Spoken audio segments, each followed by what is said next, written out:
শাবান মাসের গুরুত্বপূর্ণ ও করণীয় সম্পূর্ণ ভিডিওটি সবাই মনোযোগ দিয়ে শুনবেন।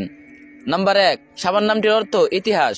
শাবান শব্দটি আরবি শব্দ থেকে এসেছে, যার অর্থ বিচ্ছিন্ন হওয়া বা ছড়িয়ে পড়া। প্রাচীনকালে আরবরা এই মাসে পানির সন্ধানে বিভিন্ন দিকে ছড়িয়ে পড়ত, তাই এই মাসের নাম রাখা হয়েছে শাবান।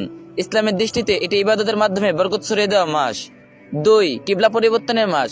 ইসলামিক ইতিহাস অনুযায়ী এই শাবান মাসেই মুসলমানদের কিবলা পরিবর্তিত হয়েছিল। আল্লাহর নির্দেশ বাইতুল মুকাদ্দাস থেকে সূরা কাবা শরীফকে কিবলা হিসেবে নির্ধারণ করা হয়। এটি এই মাসের অন্যতম একটি ঐতিহাসিক মর্যাদা। 3, শাবান মাসের গুরুত্ব। শাবান মাস হলো পবিত্র রমজানের প্রস্তুতি পর্ব। রাসূল সাল্লাল্লাহু আলাইহি সাল্লাম এই মাসটিকে অত্যন্ত গুরুত্ব দিতেন। আরবি ক্যালেন্ডারে এটি রজব ও রমজান মাসের মধ্যবর্তী একটি মাস। অনেক মানুষ এই মাসের ফজিলত সম্পর্কে গাফিল হয়ে থাকে, যা নিয়ে রাসূল সাল্লাল্লাহু আলাইহি সাল্লাম আমাদেরকে সতর্ক করেছেন। 4, এই মাসের আমলনামা আল্লাহর কাছে পেশ করা হয়। হাদিস শরীফে এসেছে, হযরত উসামা বিন যায়েদ রাদিয়াল্লাহু তাআলা আনহু রাসূল সাল্লাল্লাহু আলাইহি সাল্লামকে জিজ্ঞেস করলেন, হে আল্লাহর রাসূল সাল্লাল্লাহু আলাইহি সাল্লাম, আপনাকে শাবান মাসের মতো অন্য কোনো মাসে এত বেশি রোজা রাখতে দেখি না কেন?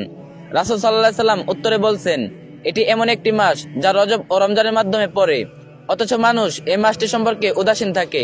এটি এমন এক মাস যে মাসে বান্দার আমলসমূহ রব্বুল আলামিনের দরবারে পেশ করা হয়, আর আমি চাই আমার আমলগুলো এমন অবস্থায় আল্লাহর কাছে পেশ করা হোক যেন আমি তখন রোজা অবস্থায় থাকি।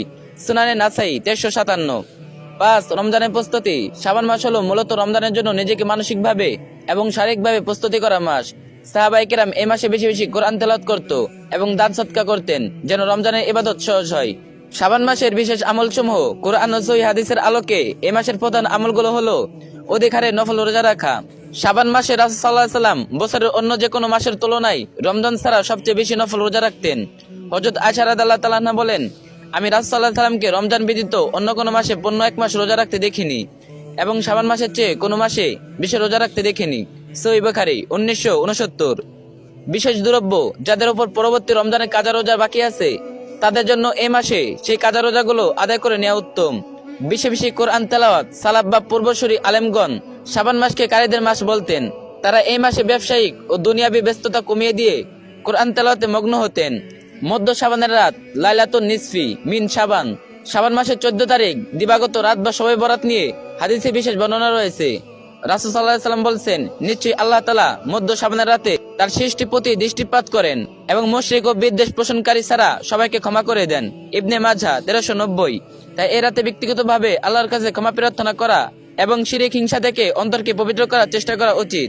তওবা ইস্তেগফার। রমজানের পবিত্রতা অর্জনের আগে গুনাহ থেকে তওবা করার উপযুক্ত সময় হলো শাবান মাস, যাতে করে পরিচ্ছন্ন অন্তর নিয়ে রমজানের রহমত লাভ করা যায়। 6, শাবান মাস যেহেতু রমজানের প্রস্তুতি ও বরকতের মাস,